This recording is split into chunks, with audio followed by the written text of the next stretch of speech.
Hello, welcome back. This is Jeff Byers, and I'm going to take you through the rest of the tutorial Sci Fi Crate as far as getting the model prepped for high resolution and the latches. As you can see, we've got the model low poly completed, and I'm going to go to display and heads up display and open up my poly count. So basically where I'm at right now, faces, I'm a little higher than what the worksheet said, and I'm okay with that.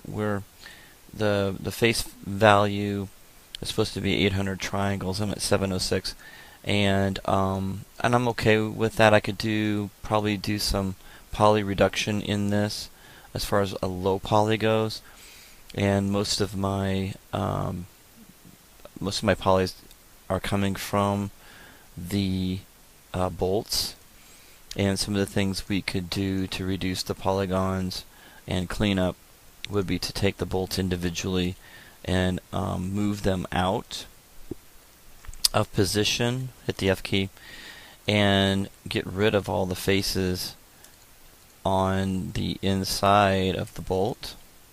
Okay, make sure we don't select anything here, and delete them because they're not going to really be seen. And then we can delete the edges here on every other one like this, and just hit the delete key. Okay, so now you can see that we've cleaned up that piece. And doing so, if I go in here and freeze modifications before I move it, you can make these clean. You can clean this stuff up, and anything that's facing the inside that you'll never see, you can clean those faces up. I'm going to go in there and go to 0.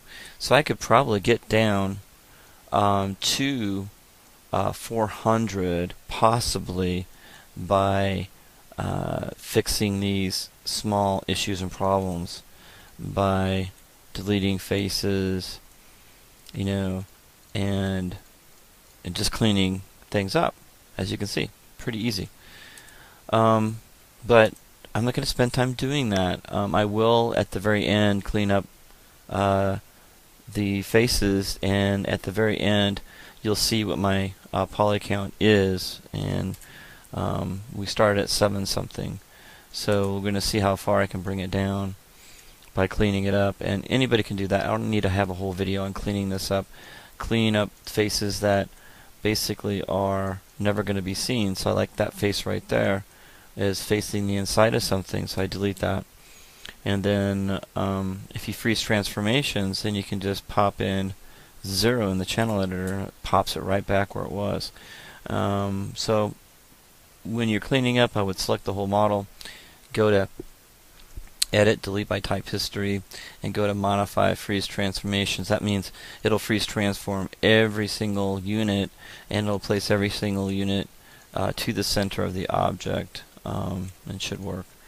And then you can pop them out like this pretty easily. Pop them out, hit the F key, rotate around, delete a face. So again, I'm not going to delete everything and fix this or clean it up, but you know how to do that, and I don't need a video on that. So we'll come back and you'll see how many polygons I have. I've already got it down to 692 already by just doing that small amount of cleanup.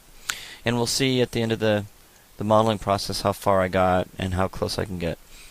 What this video is for is to adding edge loops to the crate for high poly. So you can see that I've got the crate set up in a layer as low res, okay, and then I've got all the latches low res.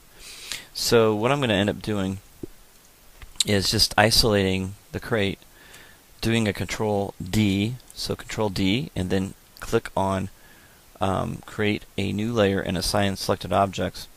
And I'm going to create that new layer. I'm going to call it Crate Medium Res or Med Res. So Crate Med Res, okay, and so I'm going to use that as the medium resolution. What that means is I'm going to turn off this one right here, low resolution, and I'm going to concentrate on this guy right here. and add edge loops. So we're going to start in the corner. All right, I'm going to hold down the Shift key and insert edge loop tool. I'm going to go quickly. You can pause this and rewind, but I'm holding down the left mouse button. I'm getting really close. I want these edges to really be sharp. I'm going to get pretty close.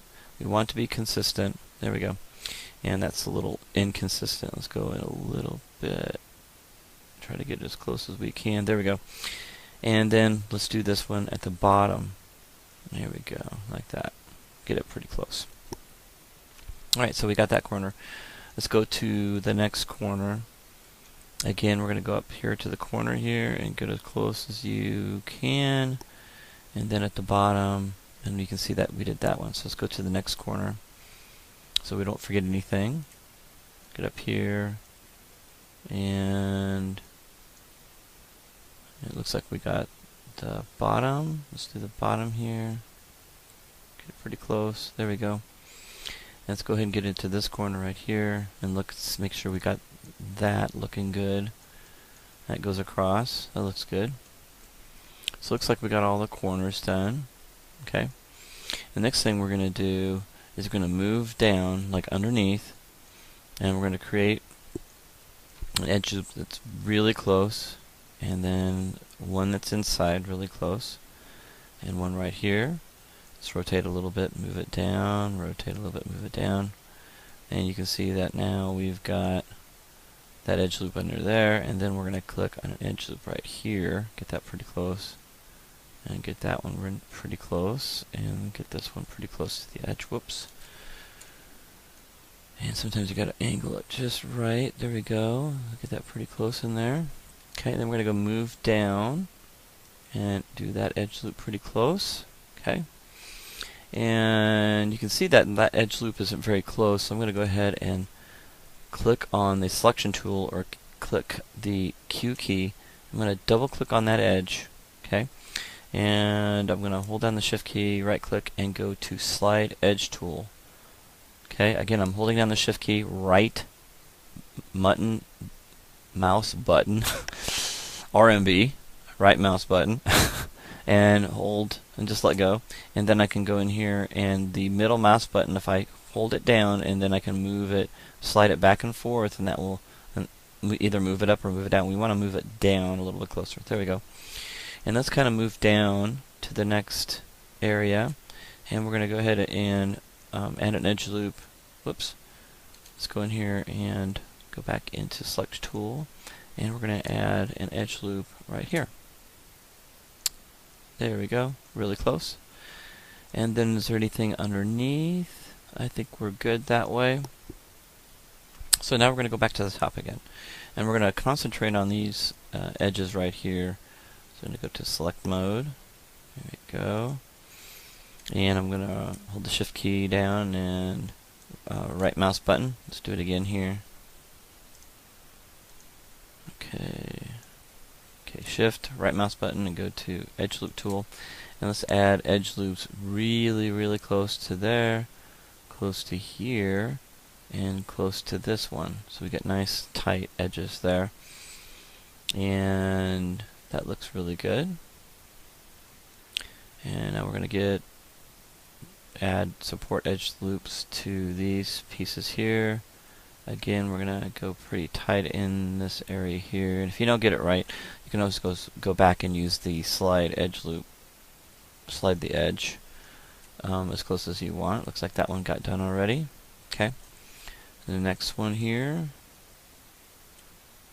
Click real close. Whoops, wrong way. There we go. And down this way.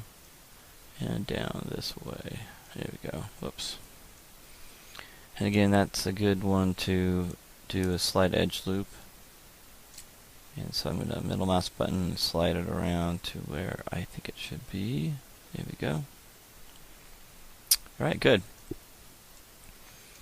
And what we can do is, let's see where my latches are. This side. There we go. And so I'll do the same thing with the latches and everything here to make it high poly. I don't think it's necessary to do high poly on these unless you want to add detail to some of this stuff. I don't know if you do or not, but if you don't add detail to the latches, there's no reason to create a high poly model for it.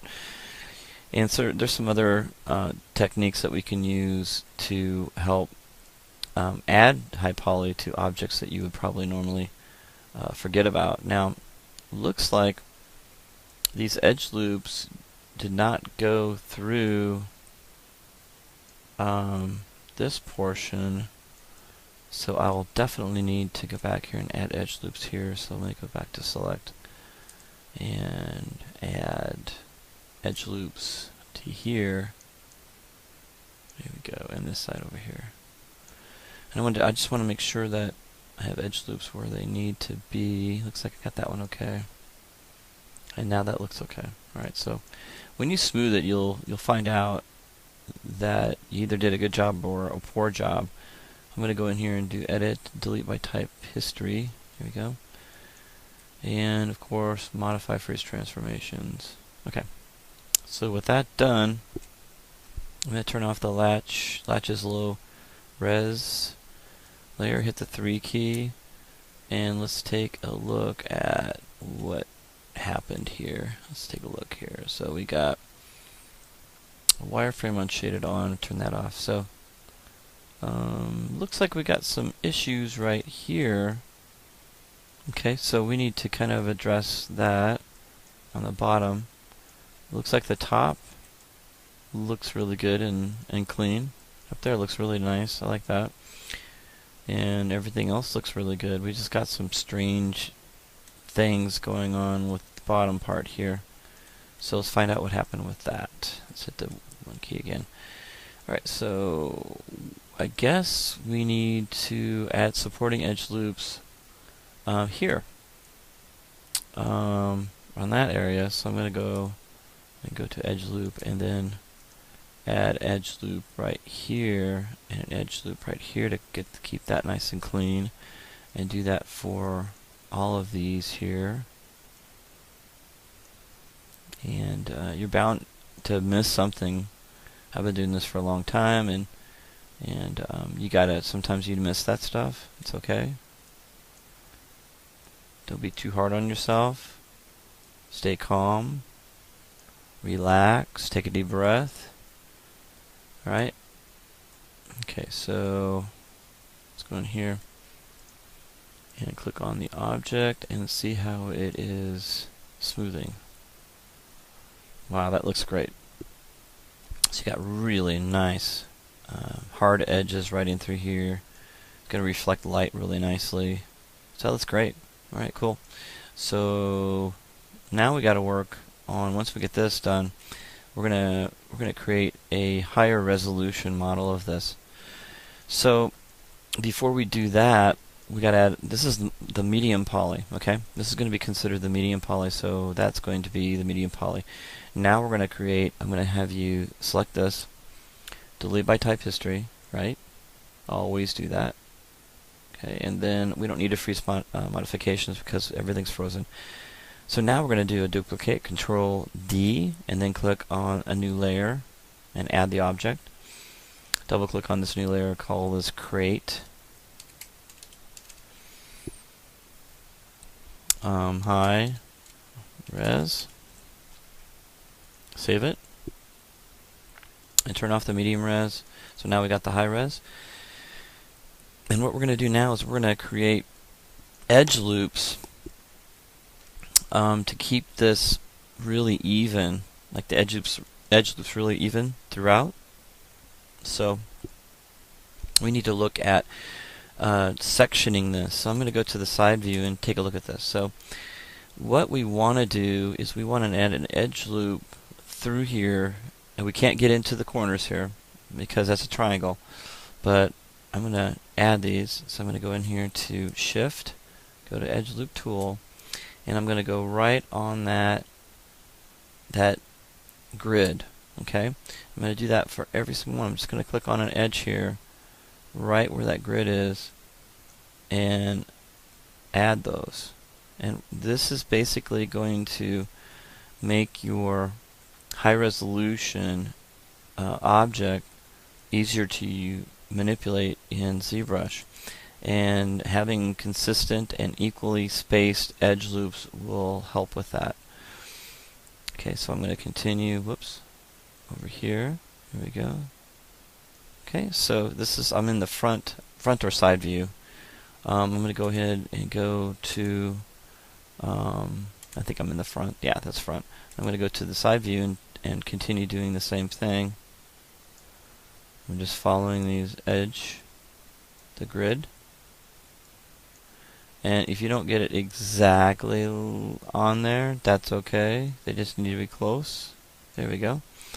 And we're done. So I'm going to go in here and go to selection. And so that's it. So that's going to be considered. Oh, we forgot a couple things we need to go across, I guess. Let's go to across. Okay. So let's go ahead and I'm going to add more edge loops here.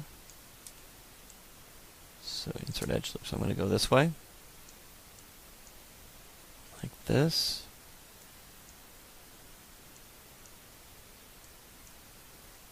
I'm just clicking on the edge there. It does a pretty good job. Can't go across the triangle, so we can't do that. And let's go and see what we got so far.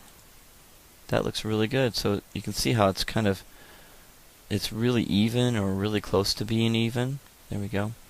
So this is probably what we're going to use, and we add a lot of edge loops, and we're going to go into Edit, Delete by Type History, and Modify Freeze Transformations. Again, it's kind of a redundant thing as far as that goes.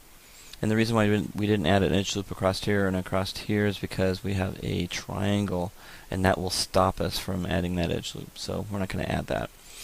Now, hit the 3 key to kind of see what this looks like and make sure everything looks good, and it's even looking better than it did. We've got nice sharp edges right here. So it's just really helping the way this looks. I'm going to go in here and so now we're going to smooth this. So we only have to smooth it at 1. Okay. So let's go to Mesh and Smooth. Okay. And we're going to go into the option box to smooth, and let's go ahead and click on 1 and click smooth. Okay. So this is what we have so far, and we can actually use this to go into ZBrush, and it will basically, it's prepped now for ZBrush to add detail if we want to. So I'm going to go in here and go to File, Edit, Delete by Type History, and freeze it one more time. Okay, and I'm going to name this Crate. Alright. And hit Enter. And I'm going to save this out as an OBJ. So I'm going to go to Export Selection, and we're going to go to OBJ. Okay. And if you don't see OBJ, you can always go into Windows, Settings, Preferences, and find it in the Plugin Manager and checkmark it as loaded or auto load. It's about in the middle of everything, so they're looking for OBJ. There it is, right here. All right. Okay, then save this, and I am going to call this Crate Export. There we go, and it's ready for ZBrush. Okay, that's all you have to do. And then what you're going to do is you're going to prep the latches now. So let's go around here and let's prep these latches. And the only latches we really need to prep is this one and these two. And what we can do is not really worry about those. But I'm not going to really add a whole lot of detail to this. As far as putting stuff on there, like, I could probably put, grippy things on here, but I think I'm just going to leave it as is. But I do want to kind of add something really cool. I could do a numeric keyboard or whatever. keypad on this one, or this one here, and that could just be a latch with a key in it. I don't know, whatever I decide I want to do. But if we add detail to this, we have to add edge loops to it. So again, we'll come back to the latches in the next video.